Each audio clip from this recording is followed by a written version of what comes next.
یہ جو ایمان ہے کہ ان میں سے کوئی چیز میری نہیں ہے، یہ نعمت ہے خدا کی جو ملی ہوئی ہے مجھے، یہ ایمان وہ جذبہ محرکہ پیدا کرتا ہے عزیزان من، کہ وہ زیادہ سے زیادہ محنت کرتا ہے اور اس کے بعد صرف اپنی ضرورت کے لیے اپنے پاس رکھتا ہے۔ اب یہ بھی نہیں ہے کہ اس کو مار مار کے اس سے کام لیا جاتا ہے۔ جب یہ جذبہ محرکہ نہ ملا وہاں تو مارکس نے تو یہ کہہ دیا کہ میں کمیونزم کو انٹروڈیوس نہیں کر سکتا۔ بعد میں لینن وغیرہ نے جو انٹروڈیوس کیا تو انہوں نے کہا کہ کمیونزم کو تو ہم بھی نہیں نافذ کر سکتے، ہم سوشلزم کو نافذ کریں گے۔ اور سوشلزم میں یہ کیفیت پیدا ہوئی ان کی کہ کام کرنے کے لیے کسی کو جذبہ محرکہ نہیں ملتا تھا، وہ ڈنڈے کے زور پہ کام لینا شروع کیا۔ ڈنڈے کے زور پہ تو کوئی اپنا جی لگا کر محنت نہیں کرتا تھا۔ یہ جو ناکامی ہوئی ہے روس کو بھی اور اس کے بعد چین کو بھی، وہ اسی لیے کہ جذبہ محرکہ نہیں تھا۔ جذبہ محرکہ یہ اور وہاں اس لیے نہیں تھا کہ وہ تو سرے سے خدا ہی کے قائل نہیں تھے، اور جو خدا کے قائل ہیں یہ مغرب کی قوتیں، وہ اتنی ہی قائل ہیں جتنی ہم لوگ قائل ہیں کہ میں خدا کو مانتا ہوں۔ بتاؤ یہ فرق کیا پڑا؟ ایک سرمایہ دار ملک جو ہے وہ کہتا ہے امریکہ اور انگلستان ہم خدا کو مانتے ہیں، وہ روس کہتا ہے ہم نہیں مانتے ہیں۔ ان دونوں میں فرق کیا ہے؟ فرق فریب دہی کا ہے۔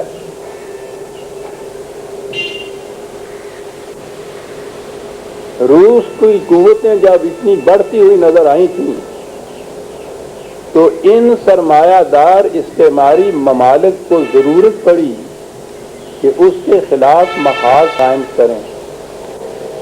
ان کو خطرہ لاحق ہوا کہ کہیں مسلمانوں کے ممالک وہ اس کے ساتھ نہ مل جائیں، تو پھر تو اس بڑی قوت کا مقابلہ دنیا کی کوئی مملکت بھی نہیں کر سکتی تھی۔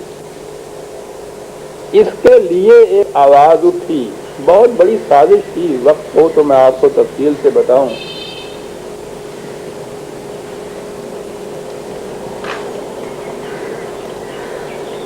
نعرہ یہ بلند ہوا، روس نے یہ چیز کہی تھی، worker of the world unite together, آؤ دنیا کے محنت کشو آؤ اکٹھے ہو جاؤ۔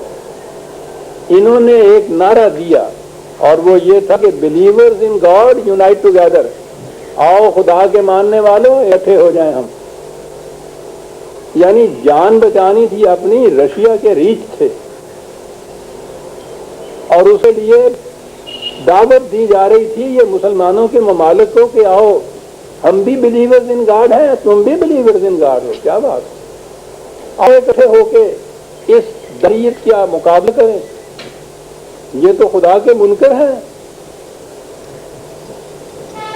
آپ کو دیکھا کہ یہ مذہب سے کیسا کام لیا جاتا ہے۔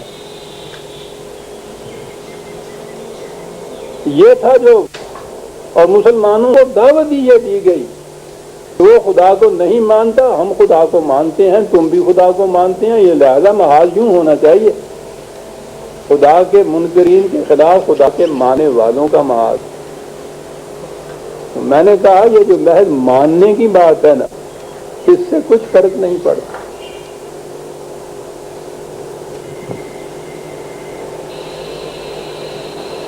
ابھی وہ ہے خدا نے جو اقدار اور اصول زندگی کے دیے ہیں ان پر یقین رکھنا اور اس کے مطابق پھر زندگی اس نقش کے اندر ڈھالنا، یہ ہے خدا پر ایمان۔ اور زیر جو ہمارے ہاں مسئلہ ہے اس میں یہ کہ جو چیزیں بطور نعمت خدا کی طرف سے ملی ہیں وہ میری ملکیت نہیں ہے، ان پہ میرا کوئی حق ہی نہیں ہے، ان سے جو کچھ حاصل ہوتا ہے وہ میں تو اس میں اپنی جو محنت کرتا ہوں اسی کا مستحق ہوں۔ باقی جتنا سامان ہے، جتنے وسائل ہیں، جتنی صلاحیتیں ہیں، یہ میری نہیں ہے، یہ خدا کی عطا کردہ ہے۔ اور وہ جس طرح سے چاہے کہ اس کے محاصل کو استعمال کرو، مجھے اس طرح سے کرنا ہوگا، میں تو ان کا مالک ہی نہیں ہوں۔ جو مالک ہے، جو وہ حکم دے گا اس کے مطابق میں کروں گا۔ اور حکم اس نے اسی صورت میں سورہ نحل کی بات میں کر رہا تھا، 16/53، اور یہ ہے 16/71، بڑی اہم آیت۔ لیکن وہ جو قرآن نے کہا ہے ذلو بہی کثیرا و یہدی بہی کثیرا، اسی قرآن سے صحیح راستہ ملتا ہے، اور اسی قرآن کو جب اپنے مقصد کے لیے استعمال کیا جائے تو گمراہی بھی اسی سے دیتے ہیں لوگ۔ پہلی گمراہی تو یہ لینا کہ رزق خدا نے اپنے ہاتھ میں رکھا ہوا ہے، جسے چاہے غریب بنا دے، جسے چاہے امیر بنا دے، ایک حاوی نہیں کر سکتا۔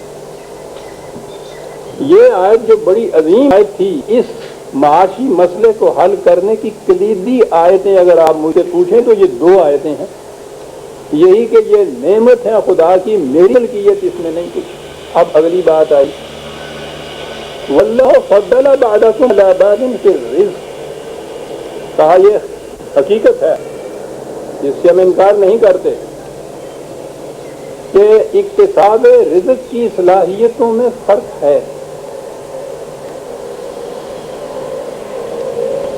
اور یہی جو درس کی آیت ہمارے سامنے ہے اس میں بتایا کہ یہ فرق کیوں ہے فرق، اور یہ رہنا چاہیے، رہے گا، تاکہ یہ یتخذ بعضهم بعضا سخریا، معاشرے میں مختلف نوعیت کے کام ہوتے ہیں، اس میں مختلف صلاحیتوں کی ضرورت ہوتی ہے، اس لیے اختلاف صلاحیت اس مقصد کے لیے ہے۔ اب اختلاف صلاحیت سے اکتساب رزق جو ہے، رزق کا کمانا اور پھر اس رزق کا، اس محنت کا محاصل، وہ مختلف ہوتا ہے۔ ایک انجینئر گھنٹے بھر میں محض فکری طور پر جو چیز پیدا کرتا ہے، مزدور سارے دن میں وہ پیدا نہیں کر سکتا۔ یہی وہ چیز ہے جو سرمایہ داری کی بنیاد بنتی ہے۔ وہ کہتے ہیں کسی کو کیا حق حاصل ہے کہ وہ جو زیادہ پیدا کرنے والا ہے اس سے وہ چھین لیا جائے، وہ اس کا حق ہے، وہ اس کا مالک ہے۔ واللہ فضل بعضکم علی بعض فی الرزق، کہا یہ صحیح ہے، اکتساب رزق کی صلاحیتوں میں اختلاف ہے، اسی سے کاروبار حیات چلتا ہے۔ کہا کہ آگے بھول یا فریب یہاں پیدا ہوتا ہے، فَمَلَّذِينَ فُضِّلُوا بِرَادِّ رِزْقِهِمْ عَلَى مَا مَلَكَتْ أَيْمَانُهُمْ فَهُمْ فِيهِ سَوَاءٌ، کہا اس کے بعد یہ کہ جن کو یہ صلاحیتیں زیادہ حاصل ہیں وہ کام کرتے ہیں، کچھ لوگ ان کے زیر سرکردگی کام کرتے ہیں، ان کے ماتحتی میں کام کرتے ہیں، ان کی صلاحیتیں ان سے کم ہوتی ہیں۔ اب ان دونوں کے اشتراک سے جو ماحصل ہوتا ہے اس میں سے یہ جو بڑی صلاحیتیں والے ہیں وہ اس نسبت سے زیادہ خود لے جاتے ہیں، وہ کہتے ہیں کہ یہ تو ہماری صلاحیتوں کا نتیجہ ہے، اور انہیں کم از کم اس میں سے دیتے ہیں کیونکہ ان کی صلاحیتیں کم ہیں۔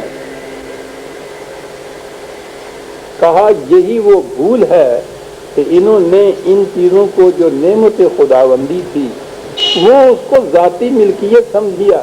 4 لفظوں میں بات کہہ گیا ہے قرآن، افا بے نعمت اللہ یجحدون، تو یہ خدا کی جو نعمتیں تھیں ان کے من جانب اللہ ہونے سے انکار کرتے ہیں، اور اسی چیز کے اوپر اصرار کر کے وہ یوں تقسیم کریں۔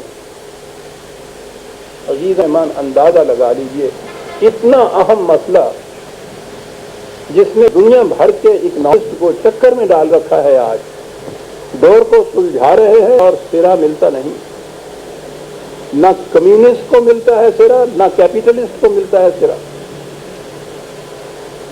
وہ بھی خود فریبی میں رہتا ہے، یہ بھی فریب دہی میں رہتا ہے۔ اور قرآن کے معاشی نظام کا نقطۂ ماسکہ یہ ہے کہ یہ جتنی چیزیں خدا کی طرف سے ملی ہوئی ہیں